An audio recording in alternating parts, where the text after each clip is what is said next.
So welcome everybody to the African Fashion Research Institute, and we're presenting AFRI in Conversation, Threads of Thought. I'm not going to be able to try and do my translation. My Sesotho isn't that good, so I'll allow you to read, and we might get a translation a little later. There we go. So I think I'd really just like to welcome you all to the fourth conversation that we're having today, or the fourth session in our program today. We have, as I said, we've already been in New Zealand, we've been in Kazakhstan, we've been in Pakistan, and we arrive in South Africa.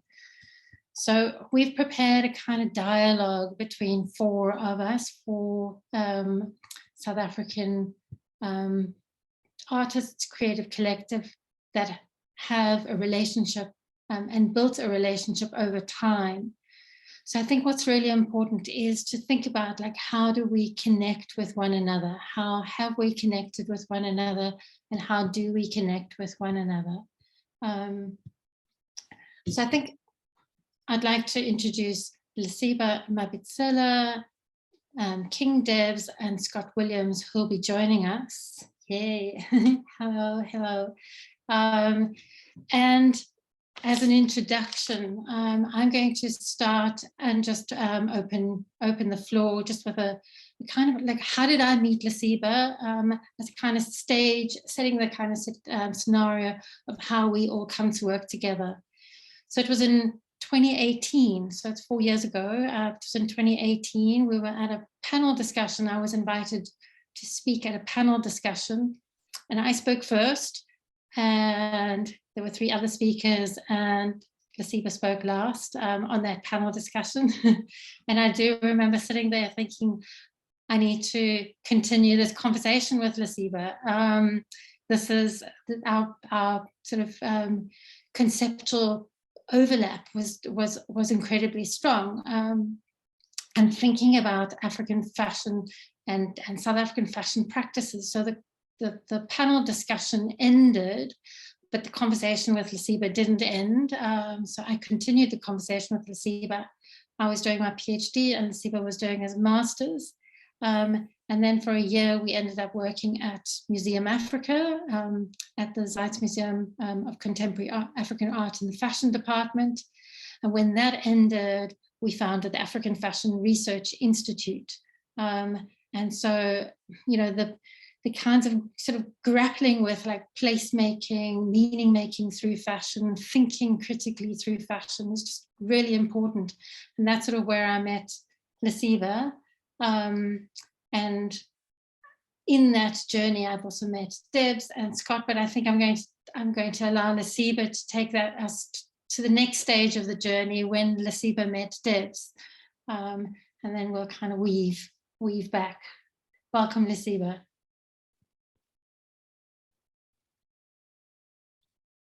Hi, everybody. Thank you for having me. I hope the connection is okay. At this point, I guess Debs and I, how we introduced or how we came to know each other was through the school or the educational system, but not so through an academic sort of perspective. We were res mates who then became very good friends.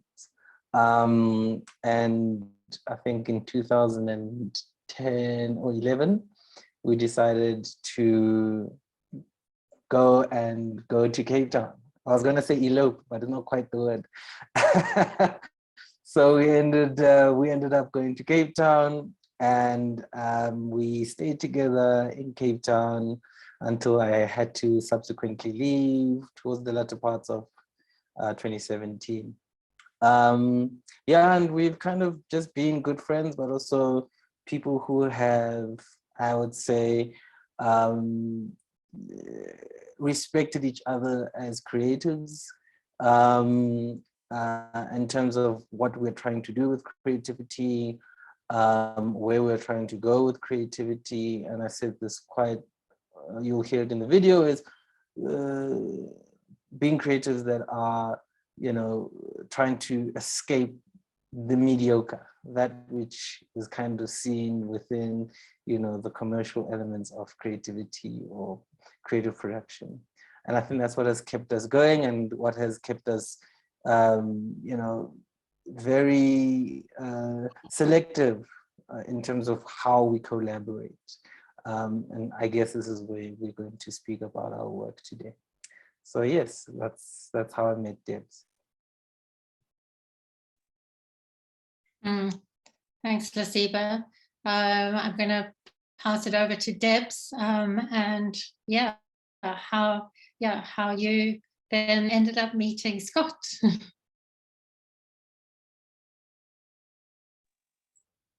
Thanks, Erica, and greetings to everyone. I'm Debs. I honestly don't remember how I met Scott. He just feels like someone that has always been around.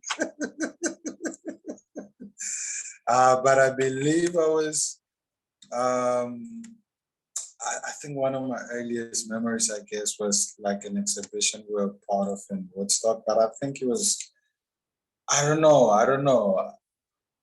I think we may have been acquainted even then, but I think that exhibition was the first time both our artworks were in one space, and that was around 2014. But due to the small Cape Town art community and the social community, I think our people have always overlapped, whether it was through visual fine art or through music. But I hope he can pitch in there and perhaps remind us. Yeah. Sure. Thanks, Debs. And Scott, maybe you'll sort of wrap up how you first met me, and then maybe how you met Lesiba, and then maybe how you met Debs. I mean, you might need to do the all three. Thank you, Scott. Yeah. Hi, everybody. First of all, I'd just like to thank our colleagues from Pakistan for really beautiful, vibrant conversation towards the end of their presentation there. That was quite beautiful. I wear a few different hats today. I'm speaking in my curatorial capacity as the exhibitions coordinator here at AFRI Gallery in Bellville. It's a small town with a population of about 112,000 people. And how I met Lesiba was initially through a collaboration where we formed a collective called Abakost, which is short for Abale Costume, taking from the phrase by President Mobutu of the Democratic Republic of Congo in his project of re-Africanization. And then I was also a founding member of the Cape Town collective called Burning Museum, which had an interest in expanded archival and museum making practices in a very rogue urbanist sort of sense. You can Google Burning Museum and you'll see some of the content we've been doing, especially the 2012 work was interesting. And so because of my extended interest in informal as well as formal museum praxis, I then continued a conversation with Lesiba Mabitsela, and he introduced me to Erica, Dr. de Greef at the Zeitz Mocha Museum. And then besides the friendly collegial relationship we had, she then extended assistance to me as a mentor for my MA at the University of Stellenbosch, where I'm researching forms of informal arts education for the youth. And I think the reason why we also decided to center these very friendly, intimate relationships is also because coming out of the pandemic, I think we've started understanding the very radical nature of these intimacies upon which, this decolonization conversation is based. But then also because we need to acknowledge that while we're using these very grand terms, we need to find ways to make them practical at what we might call a grassroots level, if you like. And so based on the personal as political, we do start off with a mutual respect of each other's practices as academics, as makers, as lovers of fashion, as lovers of textile, as lovers of media, as a vessel with which to create culture and extend those conversations.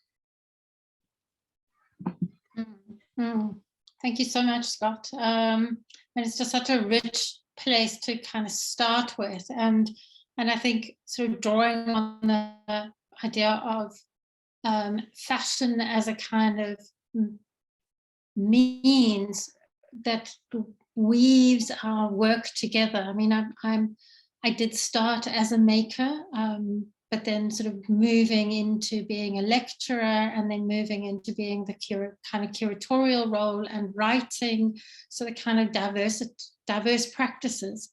So sort of fashion as a medium of thinking, or fashion as a lens. And then I think one of the things that you know, just in terms of like how fashion is understood. I mean, we've kind of grappled with this definition of fashion. How do we understand it? And sometimes people sort of look at me and think like, but what are you doing, Erica? Because that's not fashion in the way that others may understand fashion. So it's the sort of ambiguity of fashion. So I think I'm using fashion as a lens in which to kind of rethink retrospectively, like in the past, but also rethink for future imaginings. And then, you know, Lesiba as a designer, but then Debs as an artist. And I think, you know, the work that we're sharing today, which is your tapestry work, but other works that you've dealt with, tapestry in a textile form, but other works where the image is presented and how that image is fashioned, how that image is made to represent certain identities. And then I think, Scott, your work in terms of your creative work as an artist, how you use fashion, how fashion became the site for you to investigate urbanity or marginal spaces or street cultures or subcultural kind of narratives. So I think there's such a you know, the scope of fashion as a place to interrogate a whole set of questions around identity and belonging is probably, you know, that's the bridge that we all kind of cross over. When I think I'm going to pass it back to Lesiba, just in terms of like you're studying to be a fashion designer, and then the kind of idea of being a fashion practitioner, and then being a critical thinker in fashion, the kind of sort of multiple roles you maybe play as a fashion designer.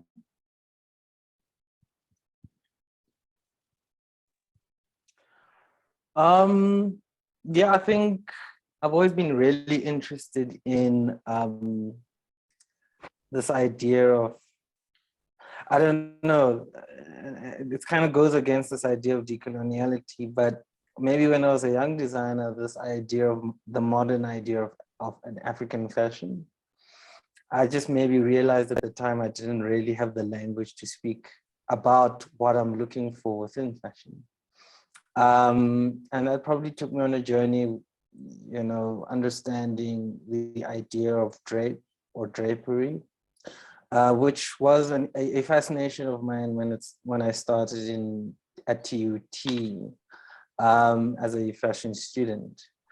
But I also kind of fell in love with how Japanese fashion found an ability to carve a name out for itself. Obviously, the politics at play I had not been aware of at the time. Regarding why is there one Japanese idea of fashion as well, it's something that, you know, comes up in my thinking. But I think I really hit the nod, or, you know, coming to Cape Town, also allowing myself to, you know, right away where I got into performance art and in some way costume, really allowed me to think about fashion as more than just clothing, but the idea of materiality having a meaning. And also looking at issues of social politics and activism that started to kind of become part of daily life within Cape Town. And as an artist, those responsibilities of being able to use your creativity to, speak around social issues. The sort of fashion landscape came through, walking, the idea of the catwalk. Can the catwalk become, can the catwalk be used as performance in real life? And therefore, the idea of site-specific performances started to influence how I created work. But yeah, it's always this thing of, coming back to fashion that I think I find myself getting to is when I started doing my MA, it was about the chance to speak, because a lot of the work was very much political, and I found myself quoting Fanon, but not knowing about what Fanon was about beyond just surface level. And then I think it was always just this idea of going back to fashion.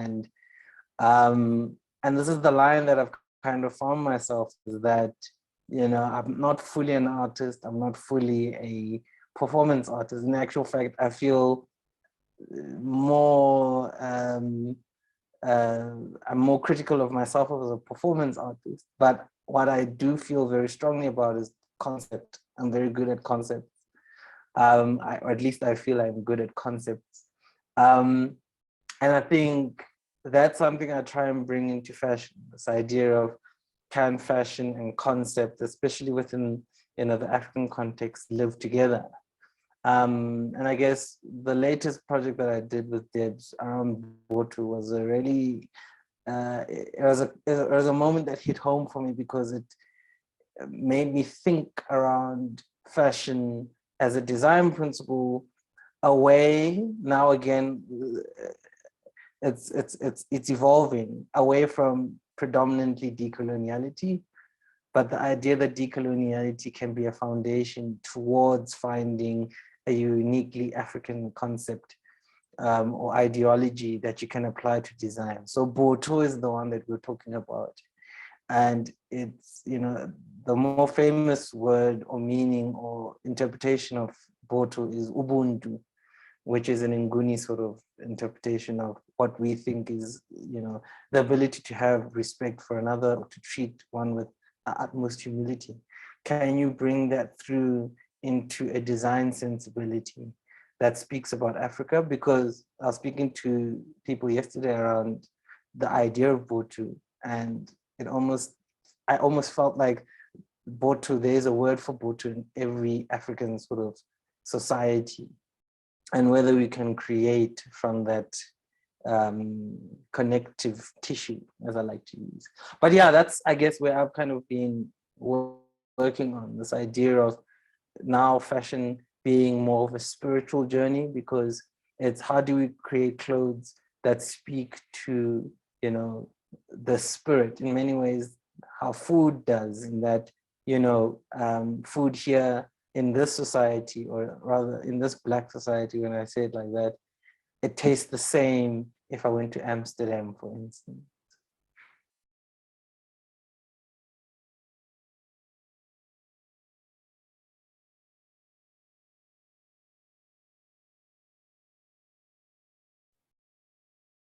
Thanks, Lesiba. I'm just going to pass it on to Scott, if you'd like to come and follow up on that. How does fashion as a tool, or how useful is it, or what is the agency of fashion in your work? Sure. So because I operate in a public gallery, I suppose the language that I use is very different to this sort of rarefied or elitist sort of lexicon that we might use in academia. And so the semiotics that I use in the space definitely need to speak to the public. And I know that we speak very much about being intentional, but I think in addition to being intentional, there needs to be a level of earnestness as well, to appeal to audiences that are already saturated by content, whether it's visual, audio, etc. And so the vessel that fashion, or the purpose that it plays here, might be a little bit of a tricky one, because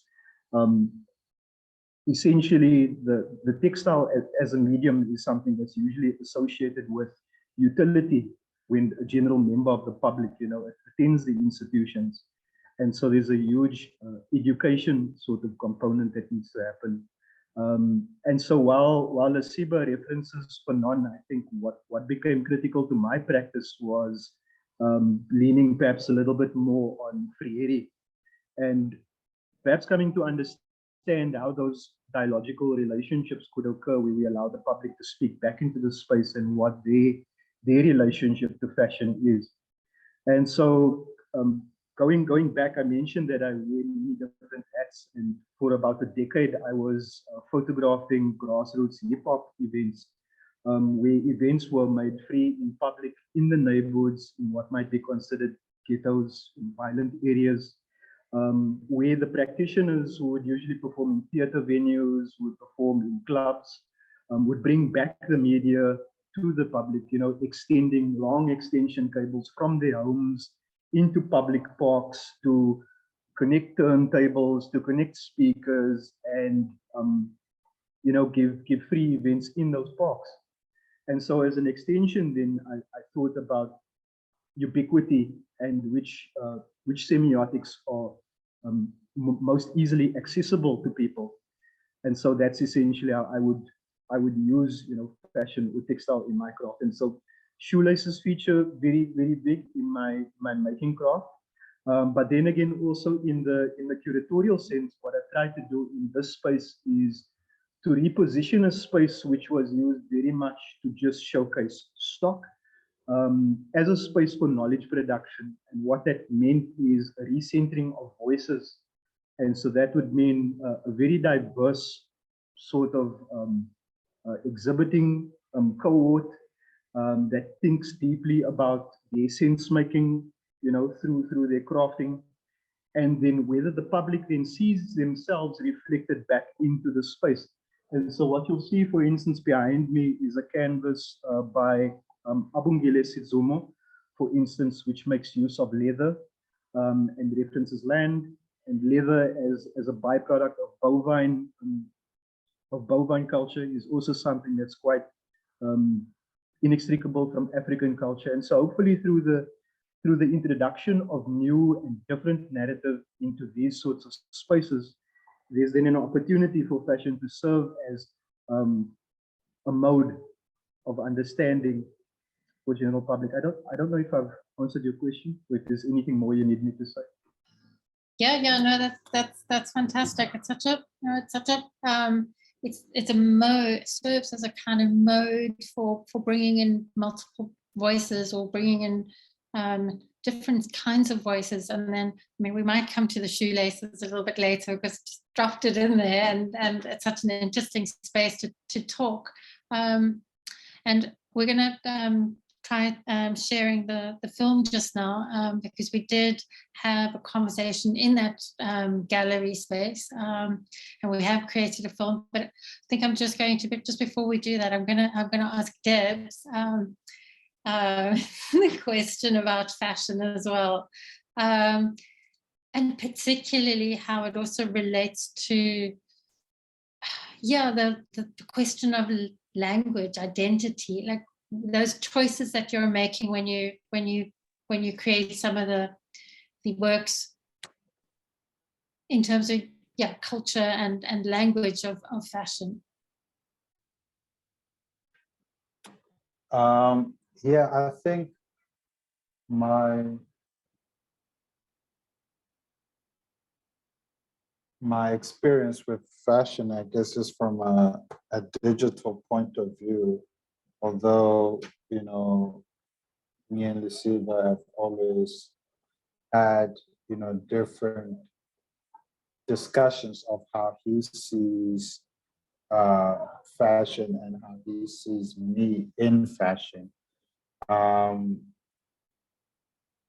Currently, I guess with my work, there is a bit of a utility aspect similar to what Scott was referencing, whereby my work is very figurative and very feminine. So exploring fashion allows me to drape these figures and these digital characters that I work with. And the design aspect allows me to, I guess, to instill a sense of dignity and mystique. And with language, that is an aspect that is drawn from like the calligraphy that I use to also perhaps create a layer of some story or narrative that I would be formulating at the time. So, I guess there are a lot of layers to draw from, a finished work. And that's where, someone else will focus on the fashion, someone else will focus on, the language, someone else will focus on the calligraphy. So, yeah, I guess that's the answer. Yeah.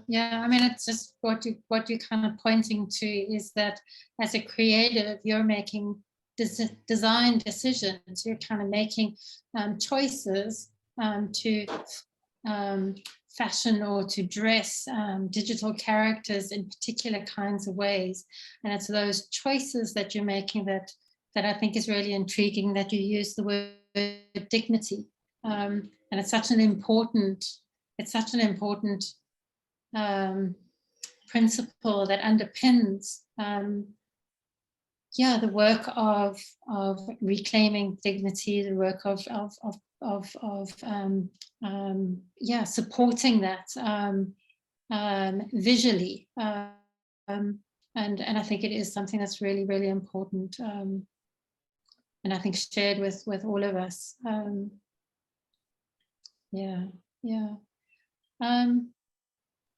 Do you want to add something? Nah, that's it. Okay.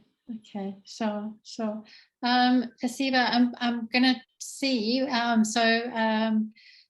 Considering the country we're in and the kind of load shedding challenges, we haven't had the chance or the time or the capacity to kind of get our film up onto YouTube or into a form that then is on YouTube. So it's currently sitting in a hard drive, and I think Lesiba, you're going to play it from the hard drive. And we just really going to no. Yeah. So it's on the computer, so we'll just see. Hopefully it plays pretty well. It's a matter of my connection, so hopefully that works. Okay. I have a copy in case needed. You have a copy of the film? I also have a copy, so I can try if. Thanks, Angela.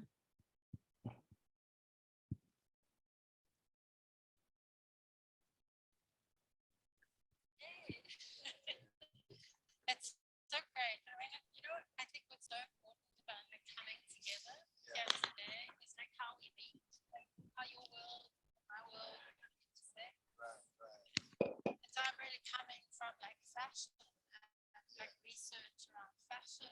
Right. Experimental, digital things. That's always fascinating to me, how different layers of our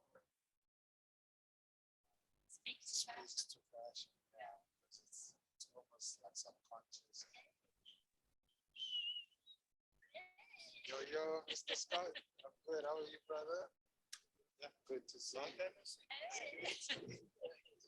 We did. Yeah. This is the new gig. This is on the gallery. It's in the library. Lesiba, I'm so sorry to do this to you. We've got an image now. We're not getting much of an image.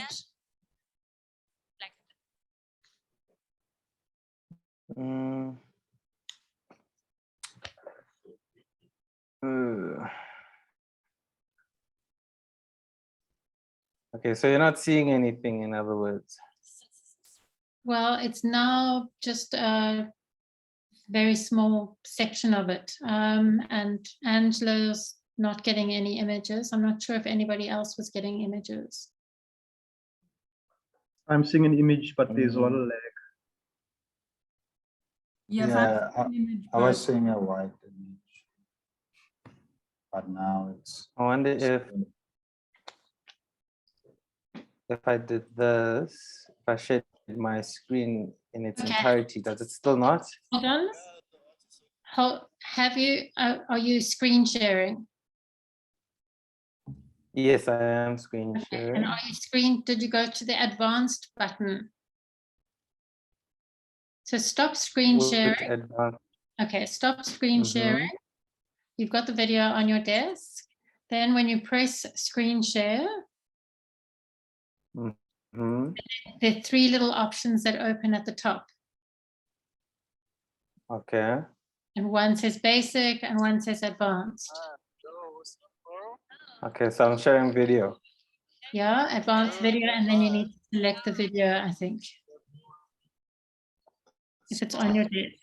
Erica, No, I need to download that. good. Okay. Okay. I would need to download the shared video file package.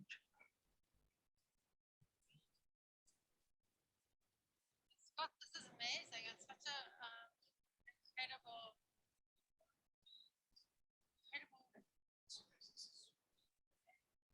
Spaces in Cape Town, the solution. So there is a gallery on Sydney and a library inside the same building. So there's a very unique culture established.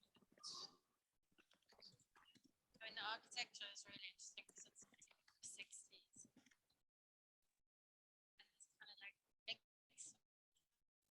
urban, public, in this like public, as you say, public space. And then it's kind of pushing with a particular project, which is art making. Maybe that's also where we do our worlds come together. Continue the conversation from very different disciplines. My world is fashion. Here we are in ceramics and textiles exhibition. Yes. And you know, because I came as well, and I work with textiles, some textiles, fashion, some textiles.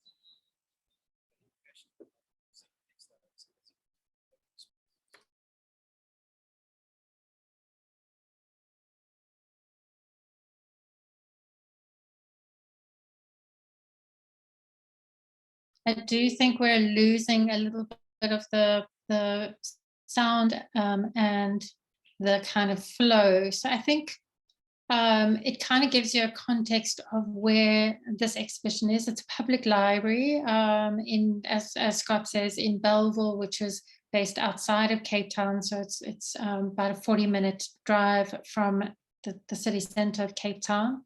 And this was a particular exhibition that showcased both ceramics and textiles. And you had a small view of the gallery, and the camera might sort of swing shortly, but there was a very large black and white textile wall hanging that is on that grey wall at the back. It's coming into view now, and that is Debs's work. And that's how we came together in coming to have the conversation in the gallery, is because of the context of Debs's work.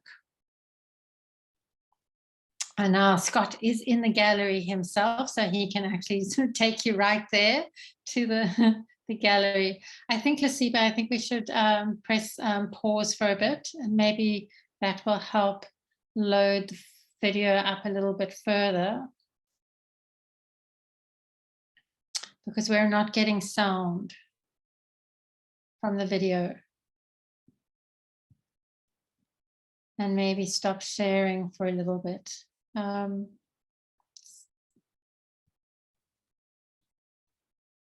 Thank you so much, Scott. So Scott's right at the work as we speak. And yeah, I think we had a really interesting conversation around that work. It is quite an early work of King Debs. And if you do you're allowed to touch the artwork because you're the curator. But if you flip the to the back of the piece, we can see that it's actually it's a woven tapestry. So it's actually woven. So it's not a print, it's actually a weave, like a carpet, almost like a carpet. I mean, so Debs, do you want to maybe speak to when the work was created and maybe what the work conveys, or what the calligraphy conveys? Thanks, Scott. Sure thing, Erica. Yeah, so this was work that was created in late 2020, and it's one of two pieces.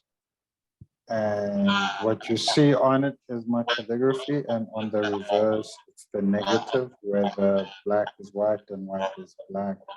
And I wrote the Lord's Prayer in Setswana. So the title of the piece is the name of the prayer, which is Rarawaruna. It's one of the few pieces with religious connotations. I generally write calligraphy based on proverbs. And yeah, this is one of those few pieces whereby I was experimenting, which is largely my art practice. So I was playing with a new medium. So this is the first time I was doing this, and yeah. So the weave was based on this jacquard weave and loom, and generally when this is done, there are large volumes that are created. So I was working with a company that does these kind of weaves, as they have access to the jacquard loom. Fortunately, they were based in Woodstock, which is where my studio is based, as well in Great Mall. Yeah, that's a bit of the context on that. Erica, I think it might also be valuable for you to perhaps just share a screenshot of the art the Instagram.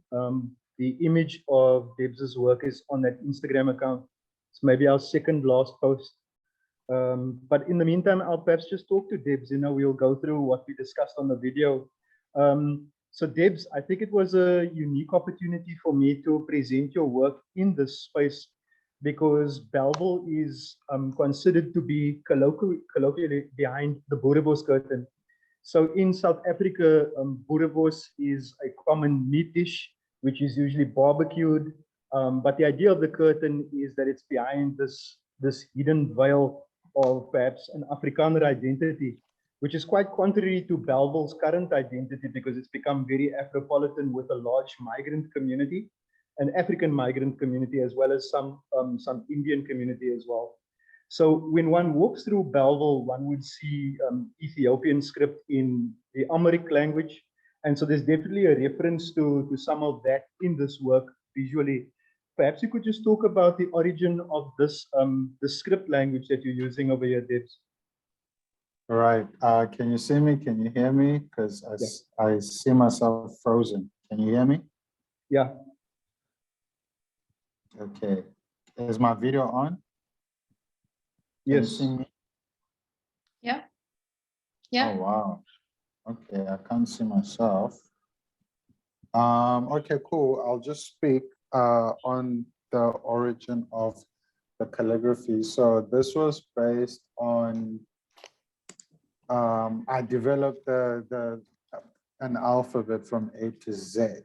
And this was done in isolation a couple of years back, after really trying to find like a new voice or a signature. And one of the inspirations for developing this calligraphy was for me to connect with my home language, which is Setswana. So I haven't moved all the way to Cape Town, being from the north part of South Africa. I didn't have a way of really engaging with Setswana on a personal level. So because the way I practice art is based on quite, living experiences, this was one of the ways that I thought would be brilliant, because it also would force me to learn more about my heritage beyond the spoken language. And that's why I use proverbs. So yeah, it was just basically finding interesting ways to revise Setswana as a language, as a heritage, because as a tribe, Tswana people are one of the, what can I say, like assimilated groups of people. So we don't even have like, a script, a visual language, so that was like also part of that, like reimagining us as a people with a script, because someone would have to do that at some point. So I imposed that task to myself, but it's not also limited to Setswana, it's just an idea that is applicable to any group of indigenous people that feel like, there is room to carve or forge a particular narrative or identity within like the global village in which, the society at large dwells in, Debs, yeah. it's just such an interesting visualization of a spoken language. So the kind of depth of oral histories and the kind of depth of a spoken history, and then this work of visualizing, making that into a visual language. And then I'm just going to add, you mentioned this being an experiment. So this is a tapestry work, but you've also worked very much with calligraphy in the digital space, but you've also worked it in public spaces. So you've also done like public art projects. So graffiti, you've also used this as a kind of graffiti in public spaces. So kind of creating.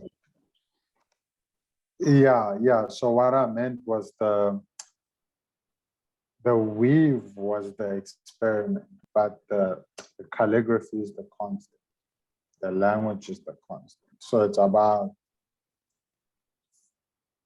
finding different interesting ways to apply the calligraphy, so when each surface, each application, that is where the new challenges and the experiments come in. But I have resolved the calligraphy as an ongoing thing. Yeah, so maybe also just from a curatorial perspective, what Debs is referring to is the idea that's also supported by decolonial thinkers like Bell Hooks and Scholes, for instance, when they refer to the aspects of a border pedagogy that employ a textuality, and the textuality which is sort of based on embodied knowledges and not so much text as in academic text, but a textuality of a lived knowledge that is re-inscribed. And so I thought it was a nice play on words as well to find ways to manifest, the theory in King Debs's work, in his sort of distortion of a textuality there and the recentering of knowledge, because this space would traditionally either be a very much an Afrikaans speaking space and an English speaking space. And so this caters for a different sort of reimagining of how language can be used, particularly in a textile sense as well.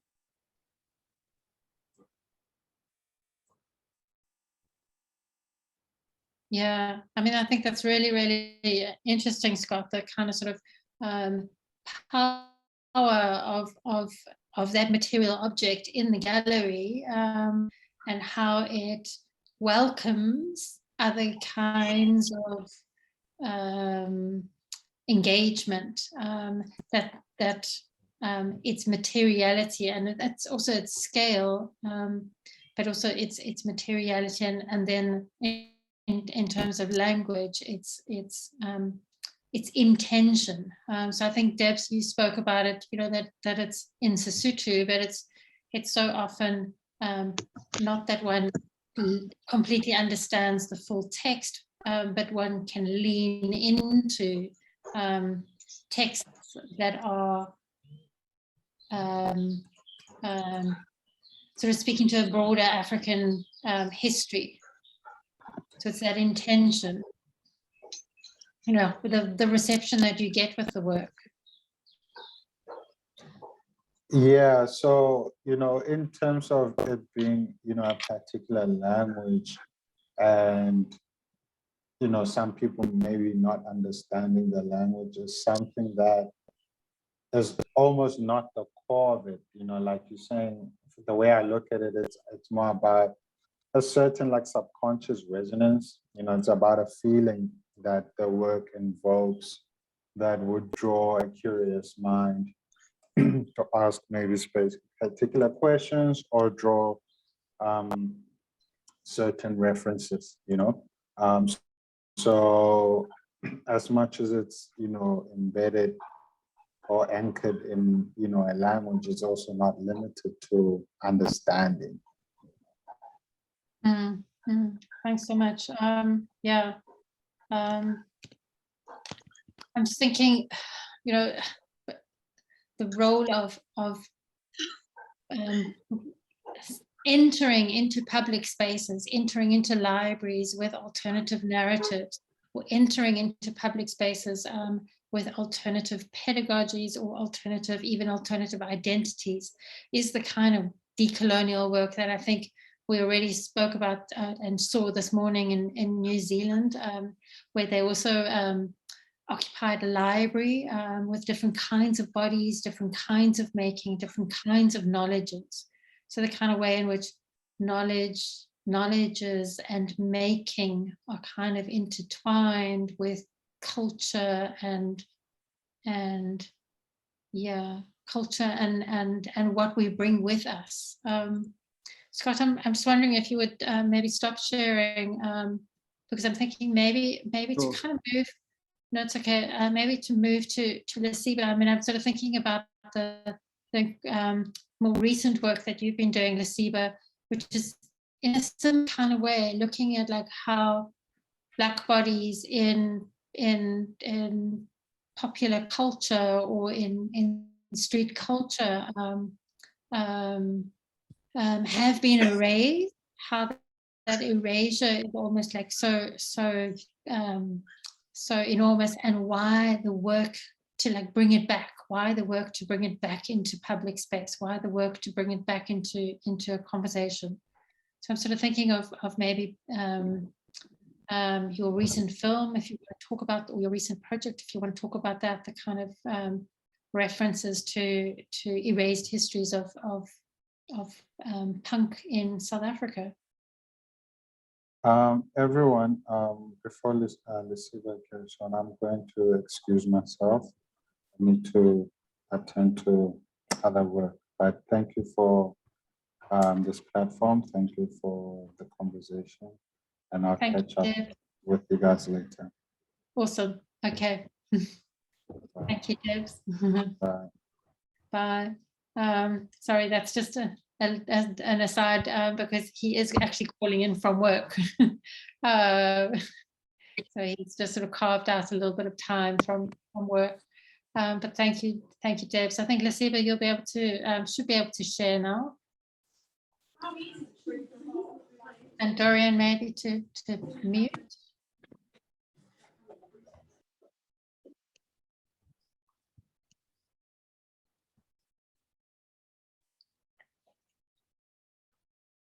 it's a much shorter film. Yes.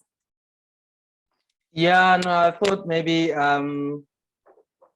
yeah, I think in terms of the whole idea of, I guess, texture or fabrics or textiles, I think in terms of where I'm currently looking at within my research, kind of stemmed from a recent visit to the Seen, Heard and Valued exhibition, which was held at the Wits Art Museum, which is basically a celebration of 40 years of Standard Bank's African arts collections.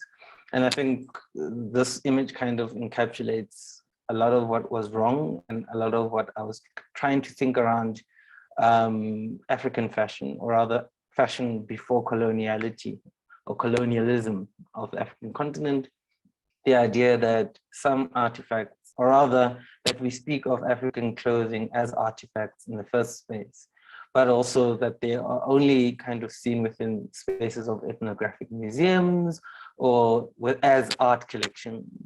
And that what I've kind of in conversation with Erica for some time have been thinking about is can fashion from the African continent before coloniality be seen as, you know, fashion and not necessarily cultural dress or traditional attire?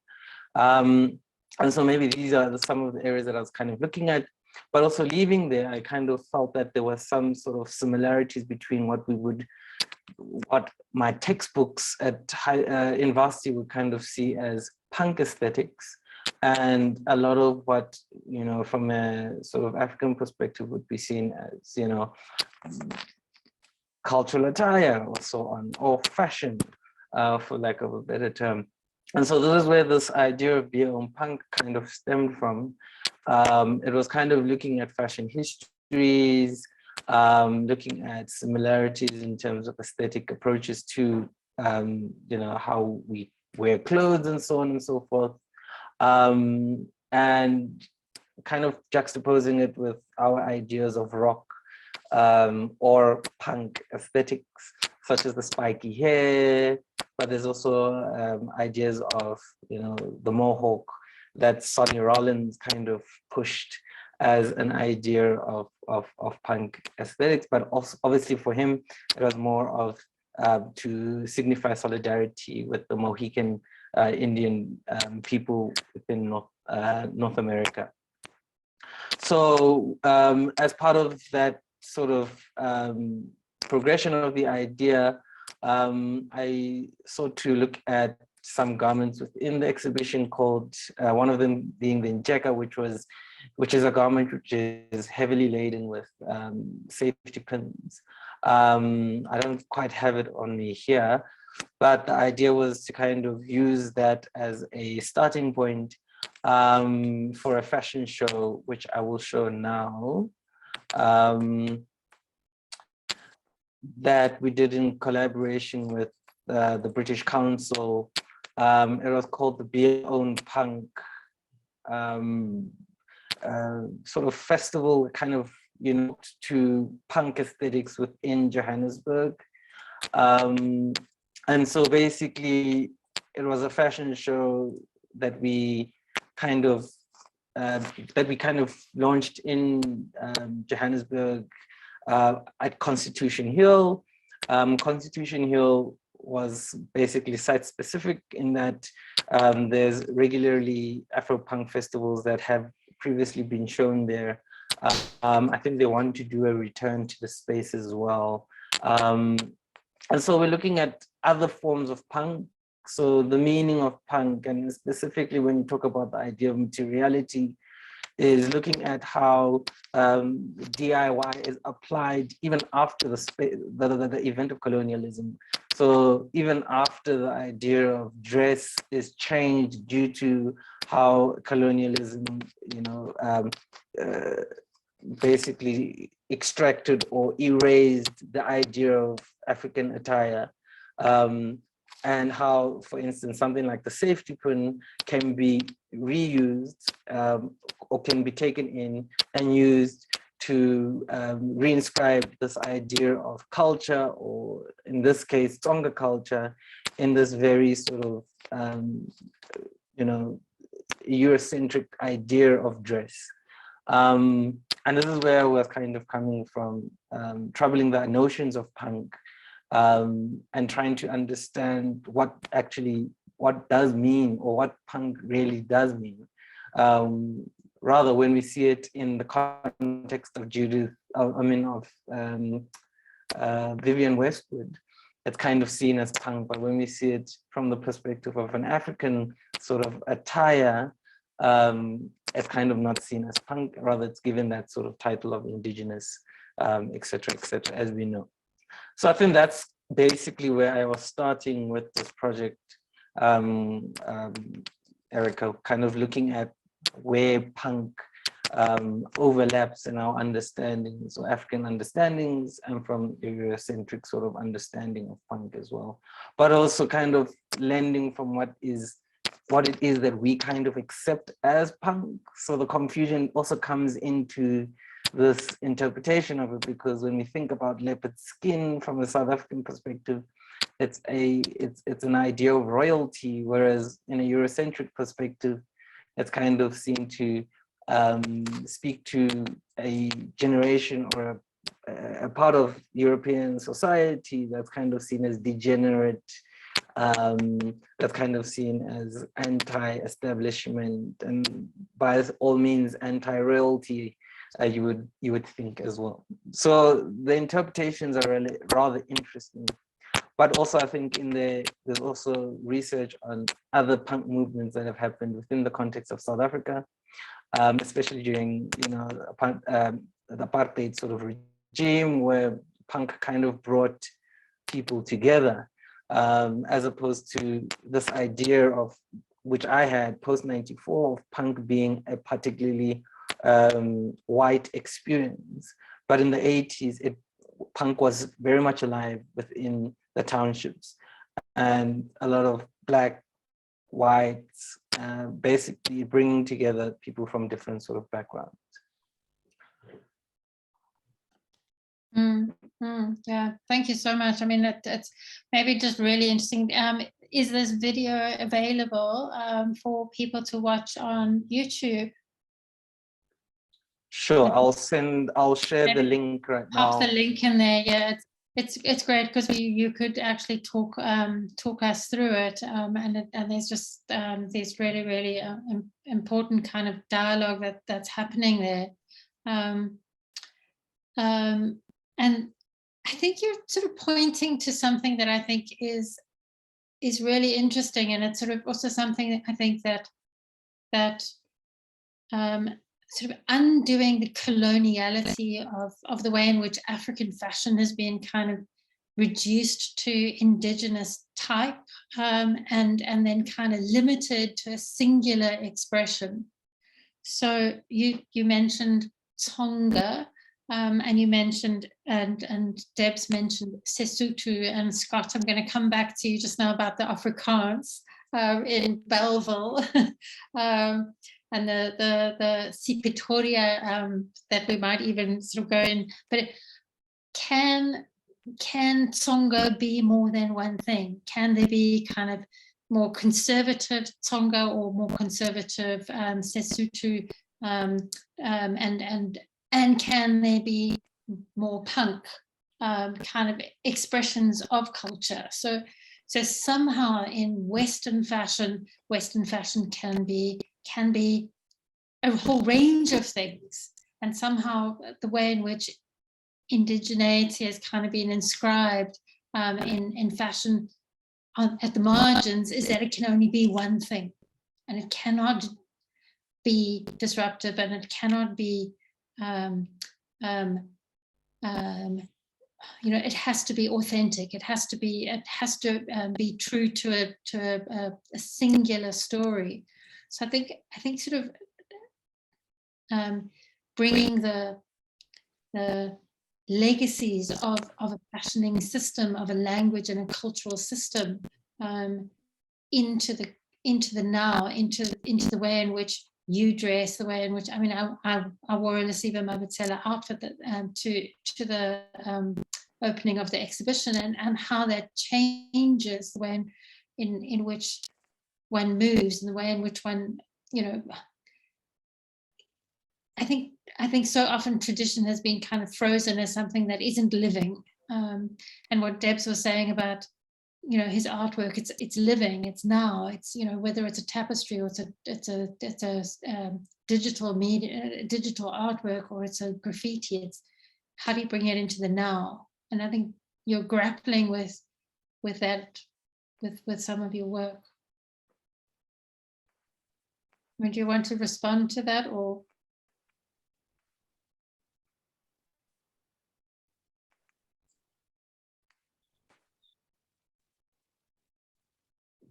Or maybe, I think we might have lost Lesiba a little bit. We did have a good one. Scott, maybe. Yeah. Lesiba, yeah. Sorry, I don't think you have heard the question. Sorry. Yeah, you're just breaking up a little bit. Okay. Can you hear me better now? Yeah, it was maybe because maybe you were sharing. Yeah, we can hear you. So I think the question was like the complexity of taking seriously what it means to carry culture forward into the contemporary or into the current, like taking seriously what is and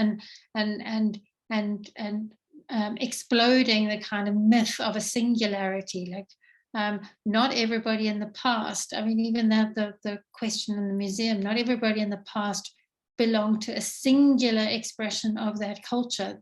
Culture in the past wasn't singularized, and it's been like squeezed into this like narrow path where it can only be one thing.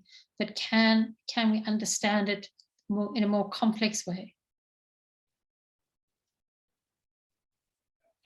Yeah, I think, and I think maybe that's one of the presentations that I was giving on the idea of punk is that, and maybe I can draw it up here quickly. It's, can you find yourself in a space where, say in Thames and Hudson, you have an image of Zulu King Ketshwayo and Kampande in the same book that I graduated with.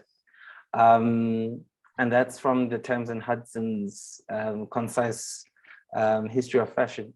And I think that maybe that's where we're trying to kind of think around fashion, seeing it as a plurality of ideas, a plurality of aesthetic approaches, but also an idea of, you can also discuss issues of indigeneity in the same sort of vein as, contemporary cultural expression.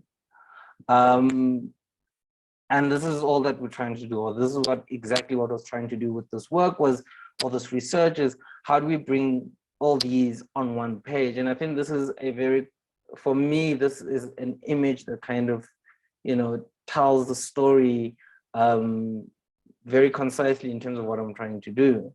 For instance, if we go to this, and this is going back to the idea of the Mohawk, can you bring the Mohawk into discussion with all other relevant, applications of the Mohawk, and not just, mud vein, for instance. We should be able to do that. We should be able to look into the deep past as well, and bring it into conversation with the contemporary. But, by doing that, you do then start to trouble some of the names that have been given to certain sort of fashionable moments. And it also kind of, for me as a person, in terms of a personal sort of perspective, it kind of just explodes how I have been thinking about fashion for a long time. In that it's not just one interpretation of, you know, how people wore things, but it's multiple interpretations of how people wore things or applied them. But, you know, for instance, DIY for me now becomes a different sort of application. For me, DIY also now, you know, means this idea of resistance, how sartoriality can kind of play a role within this idea of resistance when you're trying to practice your culture, you know.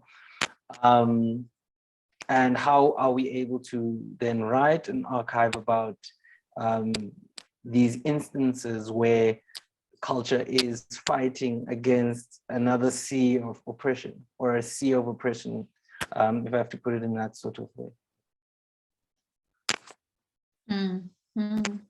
Yeah, thank you for sharing those images as well. I thought maybe we could go back to the exhibition a little bit, because Scott is in the gallery, and then to kind of sort of think a little bit about how the fashioning of those spaces, what Lesiba is trying to also kind of pull apart is you know, the myth or the stereotype that African is one thing. So to kind of trouble or to kind of complicate those limitations. Should, you know, African sculpture only look at one thing, or should African artwork, you know, it's those limits, and then the work within the gallery. I mean, it's just this particular exhibition that you co-curated with the ceramics and the textiles, and how does that complicate the way in which identities are understood. And I'm thinking of Corinne's work with the doilies maybe, and her grandmother, and how she's used that to tell very personal but also very positional histories.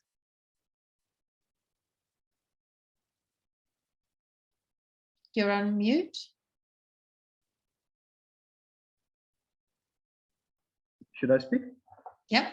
Thank you. Okay, great stuff. So what I also find an interesting tangent of what Lesiba says is that there's not just a plurality, but there's also a hybridity that occurs in these spaces where we perhaps spaces that are activated by these very metropolitan audiences or groupings, where there's definitely a code switching that happens. And I think that many of our colleagues here can also confirm that when there's sort of this very enriched or robust practice with these various communities, is that there's a code switching that happens in public spaces, or the navigation and negotiating of different public spaces.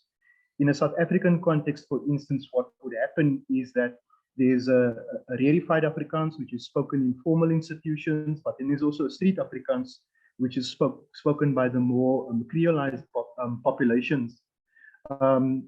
And those are sort of reconfigured or remixed identities. For instance, in the image that you see, you'll see works by Kirsten Warries. I'll try and bring it on the screen in a second. Doilies on their own have a particularly colonial history that's associated with an Afrikaner identity in South Africa. However, it also has a deep-seated or deep-rooted connection to the work of women in the colored or the Creole communities in South Africa, as a product of perhaps working class women who want to supplement, you know, their family income. And so in Kirsten Warries' work, for instance, what often happens with young people is that they disown a heritage because it doesn't speak to their language. And so amongst the things that Kirsten had inherited was the set of doilies that were used as decorative items in the home. But after initially disowning these doilies and wanting to then reconnect with a grandmother after she passed on, she reappropriated those doilies and reconfigured them into a more contemporary identity. Kirsten Warries is also a performing artist. She's a spoken word artist who does hip-hop performances and spoken word. And so it's part of a lexicon, if you will. And I'll try and bring up the work from the online store. Thanks for bearing with me, colleagues. This is an unexpected eventuality, presenting on a third world internet like this. I'm gonna share a bit. Lesiba, if you would stop sharing. So can you see my screen? Yeah, we can. Thank you. Okay, so this is the work, Omaseta's doilies, and Omaseta is the affectionate name that we often give to our grandma, like Nana or Nonna or one of those. And so this is a costume that she constructed. Oops. Yeah, this is a costume that she constructed out of the many doilies that she had received from her grandmother. And yeah, this was a sort of re-languaging, if you will, was speaking with these doilies in her own voice. And this work was quite resonant for a number of young people who came into the exhibition space who could identify the doily as something that they had seen in their homes, that were products, you know, hand work products from their moms, from their aunts, from their grandmothers. And so there's a form of an intergenerational conversation, you know, that is quite critical to public institutions, whether they're museums, whether they're galleries, whether they're libraries, that we often rely on quite heavily, that can be enacted through the praxis of artists like these. I don't have the other artwork to show you, but these series of artworks are also accompanied by hand-drawn illustrations, where Kirsten has the word mama inscribed. Maybe I can just walk to it again, like I've done with previous works. Yeah, and maybe just while Scott's speaking, I mean, I think it's also just something that Lesiba, you kind of pointing to with the punk work as well, as this kind of like, what is it to push the materials to start to speak to more disruptive or more even more chaotic or more traumatic past, you know, so the cutting up of the doilies and the kind of speaks to a certain kind of violence as well, a certain kind of violence that sort of continues in the kind of sort of colonialism that still exists in our societies. Yeah, I think there's an interesting manifestation here of how policy decisions and the decisions of regimes come to visit on individuals in our personal capacities. Because in all of our countries, we have these grand national narratives of history and the archive, you know, that are perpetuated and rolled out on public holidays. And yet the recentering of these marginal narratives happen on a much more intimate level. And so in these sorts of works where there's a reappropriation of or recentering of these objects and different narratives attached to them, we can sometimes reimagine or renegotiate, you know, how those very huge concepts have come to play in our personal lives.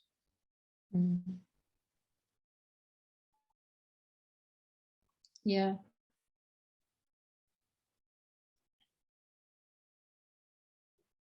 Lesiba, I'm just wondering if you wanted to go for it.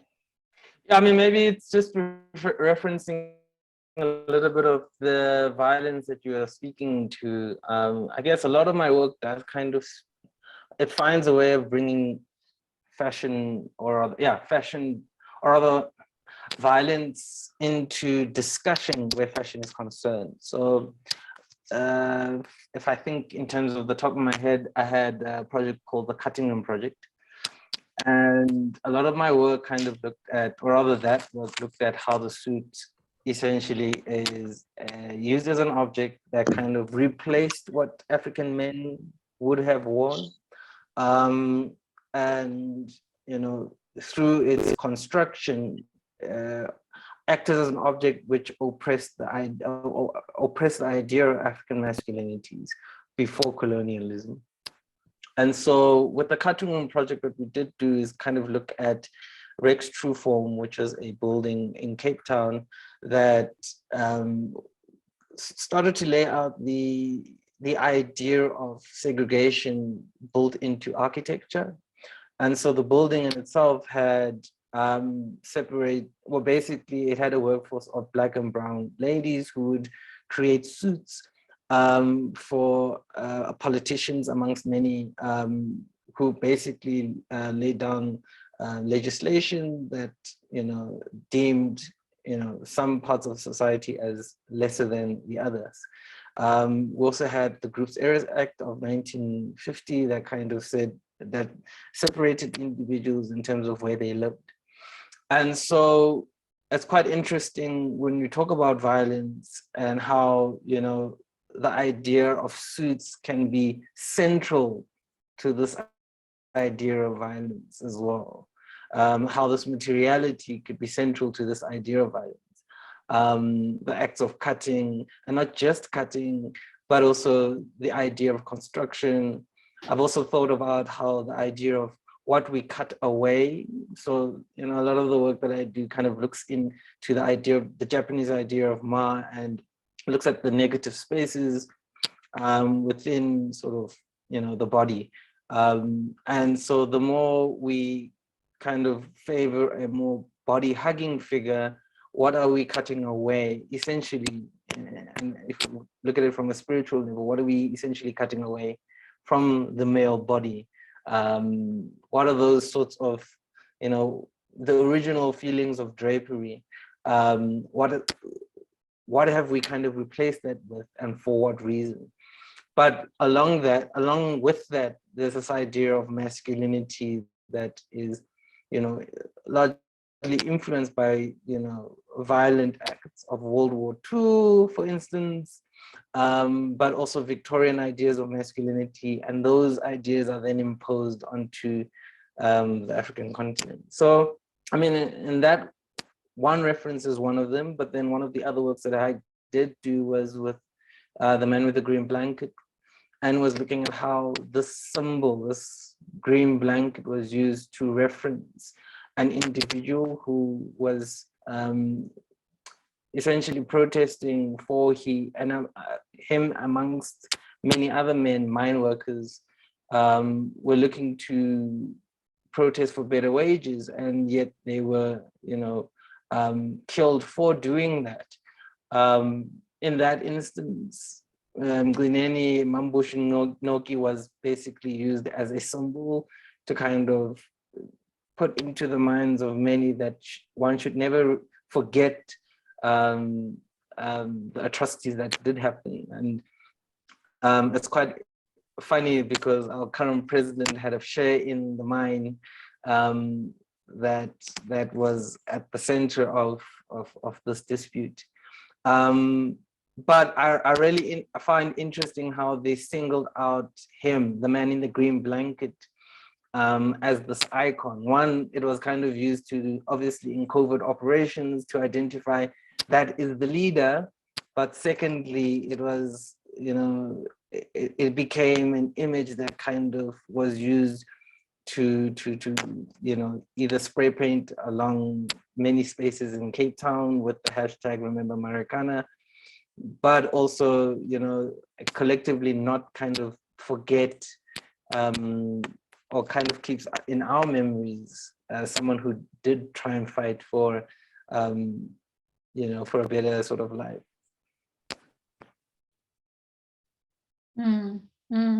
Thank you so much. And Scott's been really fantastic. Like a DJ, but an image, a visual DJ. You're the visual DJ.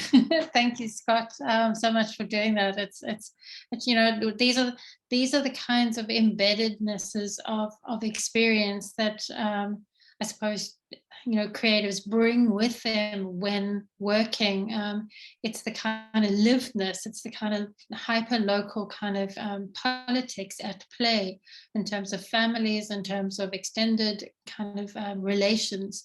And again, there's such an interesting, such a powerful pointing to culture. So the kind of wearing of the blanket as a different, as wearing a different kind of identity. It's kind of the sort of much longer history, and we heard it this morning with in New Zealand, where traditional textiles were kind of replaced with blankets. So the kind of sort of the role of blankets in cultural in kind of covering or historically in terms of dress, the really provocative cultural divide, I suppose, sort of like the continuing divide. And Scott's going to give us something else, which is the Scott, do you want to give a story about the Dikobo? Oh no, I was just latching onto your comment about blankets, and Lesiba spoke to me about Dikubo a lot, and how Dikubo features in Sesotho culture as a form of spiritual protection or ritual protection as well, and also as a form of currency. Yeah, I didn't have too much to say. I just wanted to share that thought. Absolutely. I mean, it's such an important one, and I'm kind of sort of, you know, maybe just to bring Debs and Debs's work in terms of language again, and the work that you were working with Debs is the last sort of project that I'm not too sure if we can share something on Bortle, on the project, the Bortle project. Which one is that? No, this is the Design Futures project that Lesiba and Debs. I'll stop sharing. That's fine. I will have a look there quickly in the meantime. That's great. I mean, I'm very happy to. I apologize that our internet from the global south has been such a stop-start. I'm grateful that we can have this conversation. So Scott, just while Lesiba's looking, yeah, okay, well, he's found it.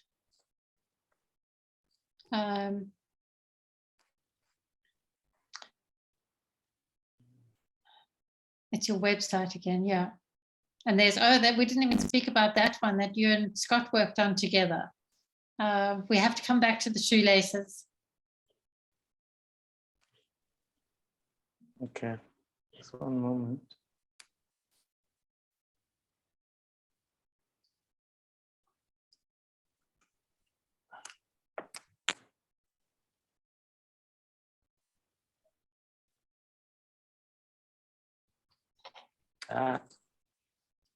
Okay, just give me a moment so I can find, because the pop-up is not coming up on my side. Oh, there you go.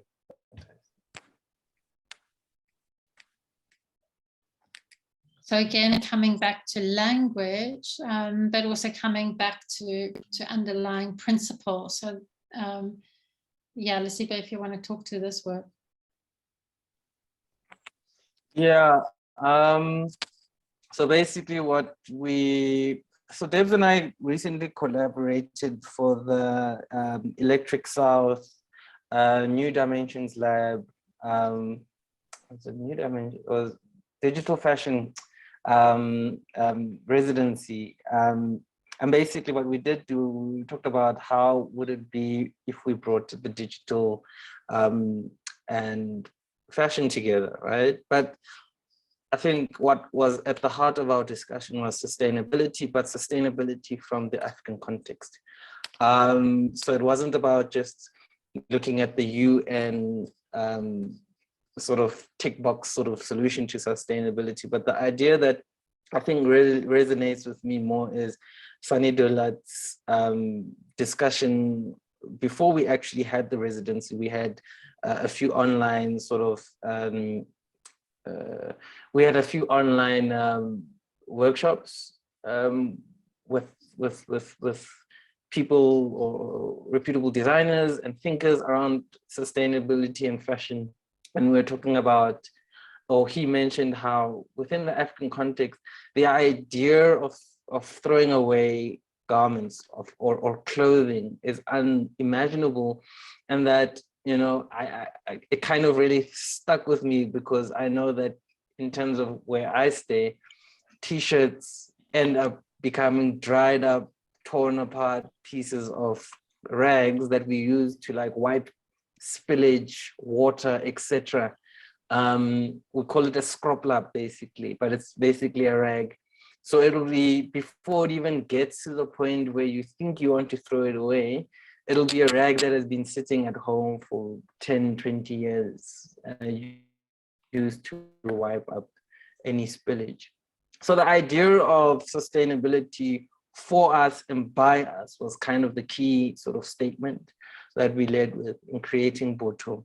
And Boto, essentially looking at Boto as being a very indigenous, or rather a very old saying or understanding or an ideology, and mixing that with a new technology like augmented reality to bring out a fashion line that kind of talked to sustainability, but it talked to the understanding of, it talked to this understanding for me, which I had around coloniality, which meant that coloniality is not about erasure. It's not to erase or extract the Eurocentrism out of, African knowledge. It's about understanding that, if we're thinking about pluralities, we understand that we are just given the agency to use whatever knowledge that may have come via the English channel in whichever way we see fit.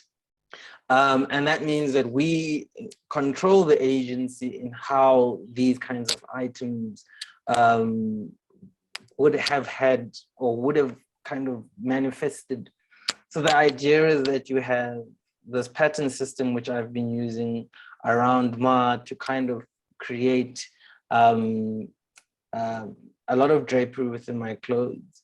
But the idea is that you would be able to not only wear the garments in multiple ways, but also be able to cut the garments out and envision them in other sorts of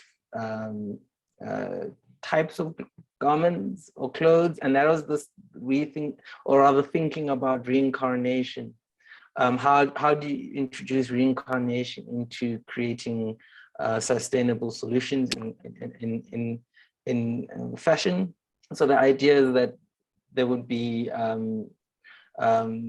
markings in the garments which would show you where to cut garments out or new garments out. But it was also a way to show that the pattern system that I was taught in high school or in varsity eats up more fabric than obviously, if you use more fabric to create the drapes, you have more fabric that you carry around, but there's more fabric to be used to create other forms of clothing, and therefore furthering this idea of clothing. So essentially what we were kind of doing was kind of using also augmented reality to allow people to see what their clothes would look like before they actually purchased it. With AR, you'd be able to see the garment in real life, in your direct vicinity or in your direct area. And also you'd be able to see the item on you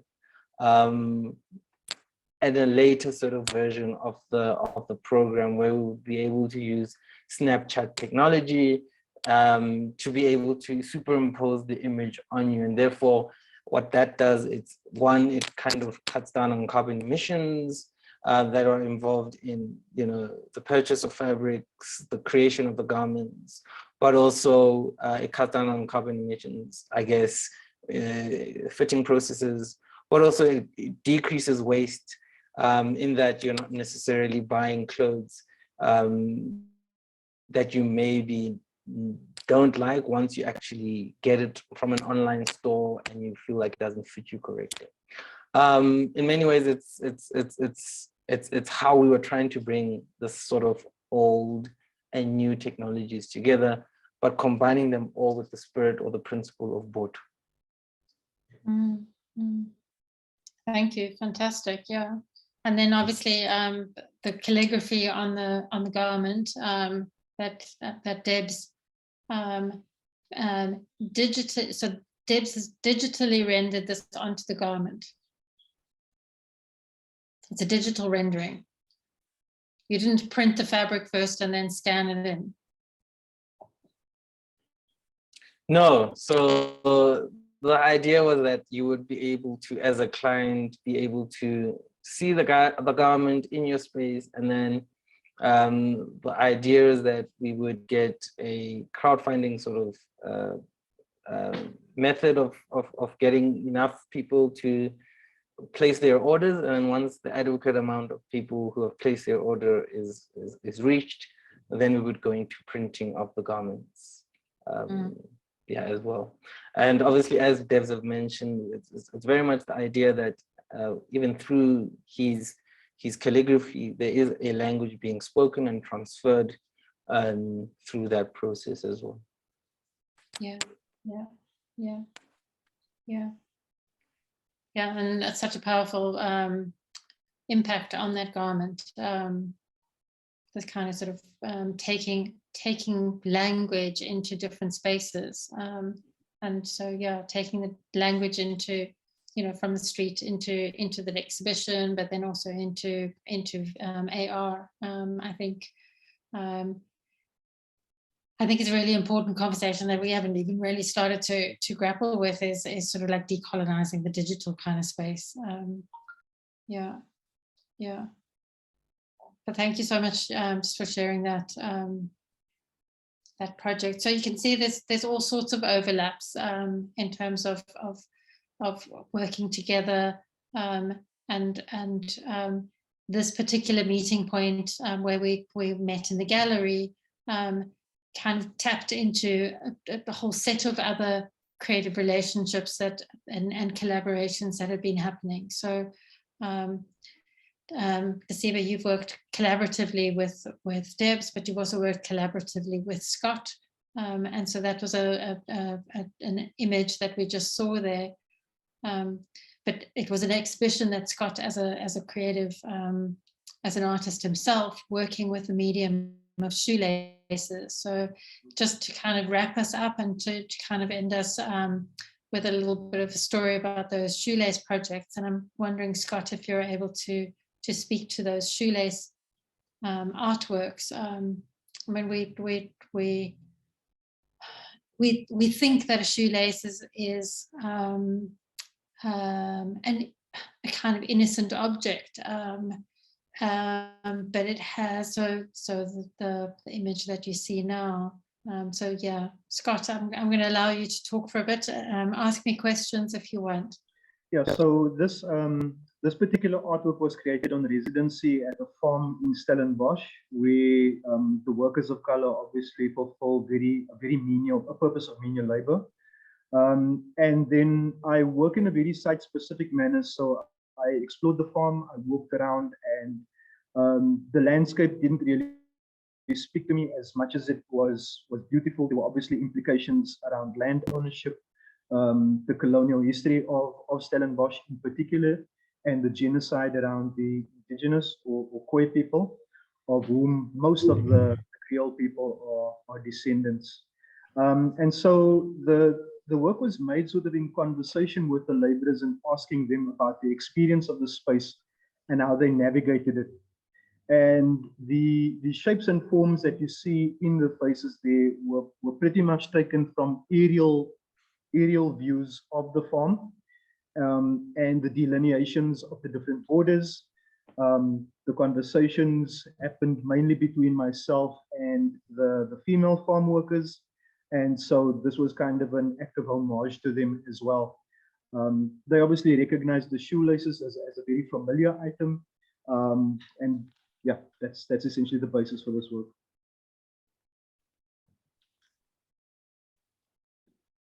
That's fantastic. I'm just wondering sort of the genesis of the shoelaces. It started with a series of other works, but just in terms of street culture and wearing of sneakers and sneaker culture, and the role of how those shoelaces speak a language as a kind of street culture or a kind of sneaker culture language.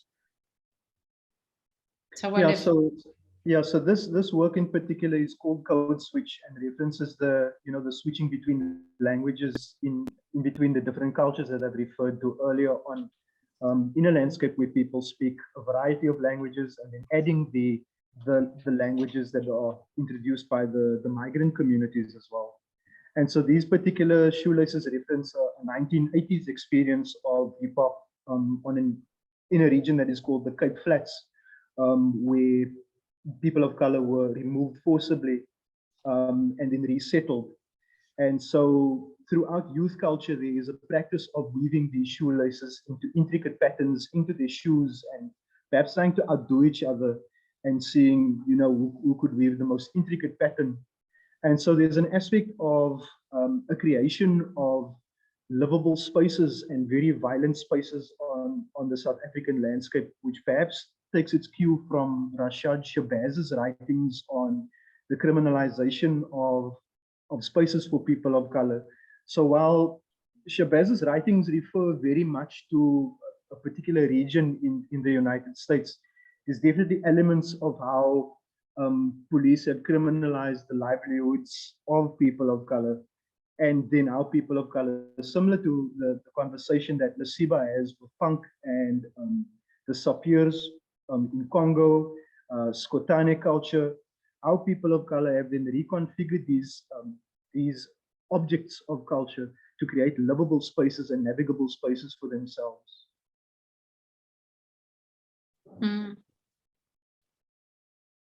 Fantastic, Scott. I mean, it's just such a the object that can become the vehicle for such acts of resistance and reimagination. It's one of the sort of decolonial precepts that sort of have kind of surfaced quite a lot in the conversations that Angela and I sort of lead on a monthly basis. Is this sort of the move from resistance, so resisting a certain kind of imposed coloniality, and then this need for the opportunity or the power of a kind of re-existence as a kind of re-emerging as a kind of claiming space. So these objects like doilies, like shoelaces that reference particular sites of domesticity or particular sites of labor, and then how they're kind of reimagined and can take up entirely new narratives. I mean, it's incredibly powerful. Do you want to show us one more work? I mean, I saw the bread clip. I don't know if you want to. Oh, no. You're welcome to show what you want. But I'll show the bread clip. But we need to. Can you zoom in? No. What I'll do is perhaps. Wow! Look at that. Yeah, that's fantastic. And then just to give a sense of that scale of that artwork, centimeters wide. 60 centimeters by about 80 centimeters. 60 by about 80, so it's almost about a meter high. So it's quite a large work. Yeah. Wow, fantastic. Do you want to speak to that? Yeah, well, there's a definite aspect of COVID-19 lockdown conversations there. I found that many practicing artists were using masks as semiotics to convey their thoughts and feelings about the pandemic period. And so I had conversations with many of my migrant neighbors and asked them how they were doing, because a lot of this work is about interpersonal relationships. And they said, my brother, we're just struggling to buy bread. And so the bread clip as a recognizable object, as familiar semiotics, then seem to be an appropriate vehicle for that conversation to take place. Yeah, it's a thing that does cross languages. It speaks right across languages. I mean, something that I think is incredibly powerful. Yeah, and then Lesiba, I'm just sort of thinking the work that how you and Scott met, because we didn't. We'll kind of close off with that.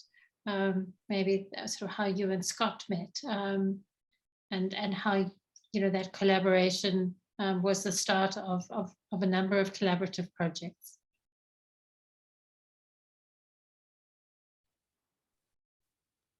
For me, I think I met Scott, even though he doesn't remember. It was at a exhibition that a common friend of ours curated called what is it? Mayday, if I'm not mistaken, Scott. But yeah, I remember that he had work that I had projected, I think, a film right next to. But yeah, he was also part of a collective that I admired called Burning Museum. But of the one few sort of collaborations that we did have, he did ask that I think he was working on around the work on portals, and I think maybe he's a little bit more. He would be more of an authority to speak to portals because it was actually his work. But yeah, we kind of collaborated in creating the costume for the performance piece. I don't know if Scott wants to kind of speak to that a little bit more. Sure. So as you've noted, a lot of the conversation in my work is about the reconfiguration of public space and spatial politics. And I think around the time the two of us were talking about clothing as a technology, because you were considering virtual reality technology at the time. And I took my cue from that, but I reflected on the garments that municipal workers were wearing when they sweep public streets, and they wear these luminous colors. I know that Lumo colors also had a particular link to the revolution with French truck drivers at the time, or French motorists, where they were all coming out in their luminous wear. And so there was definitely sort of this revolutionary conversation in the air connected to luminous wear. The irony of these costumes is that they are intended to make the wearer more visible, but instead these are quite invisible people. And so as a way of perhaps reimagining the power dynamic, I reimagined this female superhero who had the power of inserting portals into public space. The portals in this project were made by means of wheat paste, and then the costumes were made out of these luminous workwear vests and garments in collaboration with Lesiba. So I designed them and Lesiba made them. But they were also made as an extension. Those garments were made on residency at the Gallery of the University of Stellenbosch. And so there were also a commentary on the access that people of color had to trade and sustainable livelihoods in the area, with a predominant emphasis on the wine industries and its control by a colonial history, for instance. Thank you, Scott. Yeah. Yeah, I'm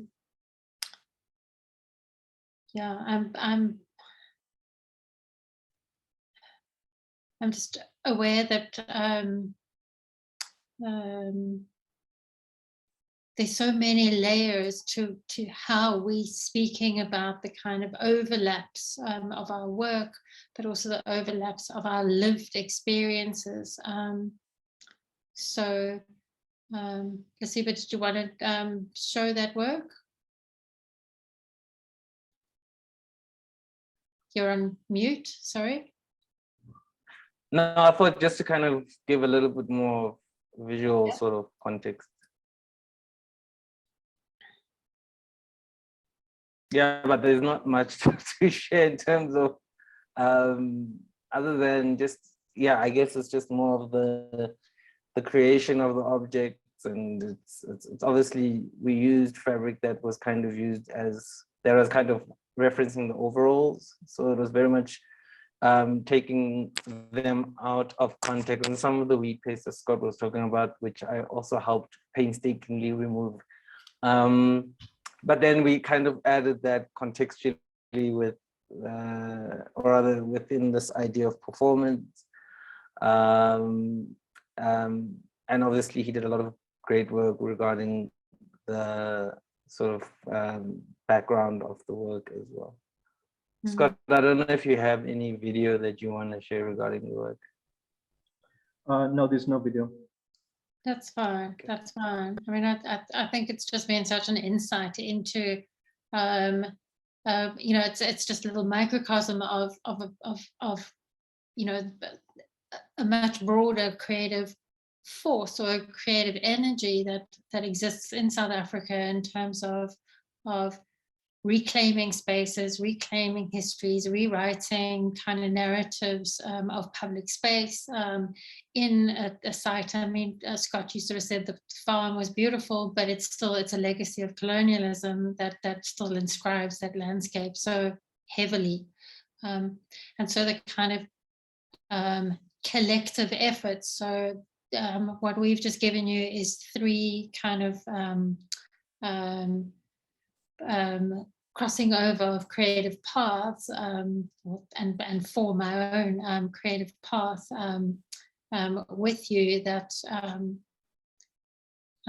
points to the kind of scope. I mean, if you sort of were to extrapolate that across different disciplines, whether it's film, whether it's music, whether it's fashion, and communities. You know, there's an incredible creative community in Durban. There's incredible. Lesiba is now based in Johannesburg.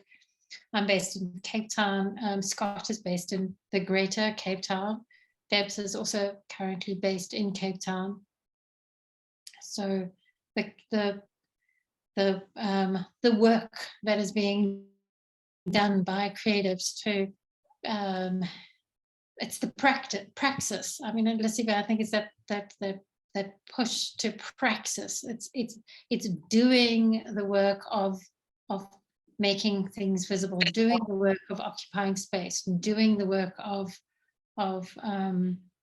reimagining, rewriting, well, maybe to Abdul's words, it's not about reimagining, it is about imagining.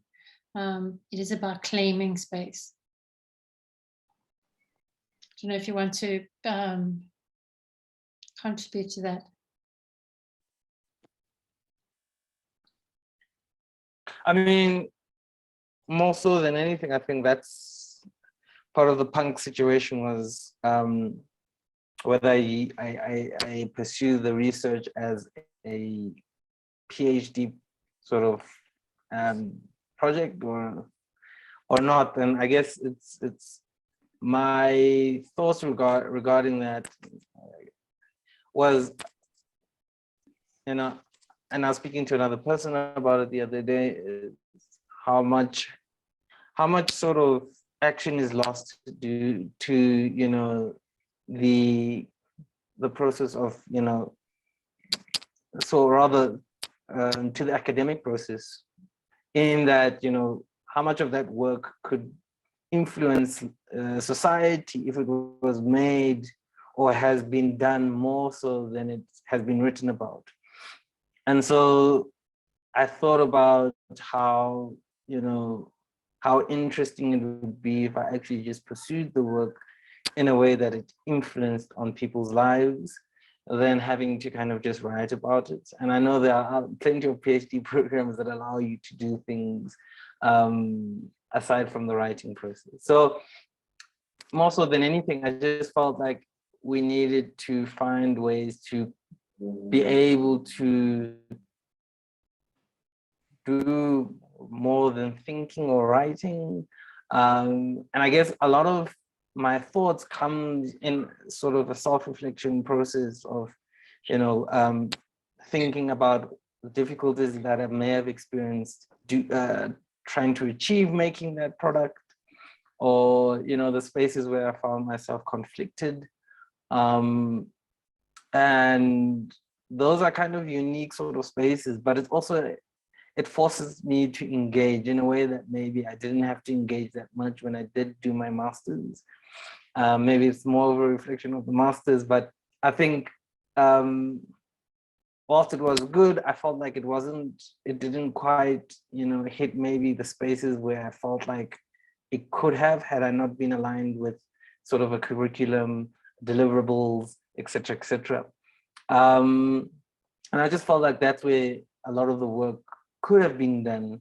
And maybe kind of display the sense of decoloniality for me at the time of thinking, but also a very strong punk aesthetic. So even there was, how do I pursue the work and find myself in an uncompromising position when it came to, the cultural intelligence of, the subject and the subjects that I am trying to research or write about, or,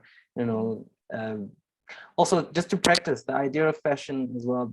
And the idea of fashion being critical doesn't necessarily have to come from a position of, a fashion academic. I found it really interesting where that could come from a position of just being a designer approaching subjects critically. And I think a little bit more of that is what I was trying to inspire. Well, yeah, absolutely. And I would almost say, I think that's just such an important point maybe to end our session. We have kind of reached the end of our session. I do think we might just need a little bit of a 2-minute, 5-minute break before we rejoin just for a sharing council. So we'll follow here with just kind of an open space, just in terms of dialogue, take any questions. I think there might be, just reflections, just how we have shared. But I think I just want to say thank you to Scott, and thank you to Lesiba, and thank you to everybody, and thank you for inviting us. Thank you to the GFA for inviting us to be part of this important global, local conversation.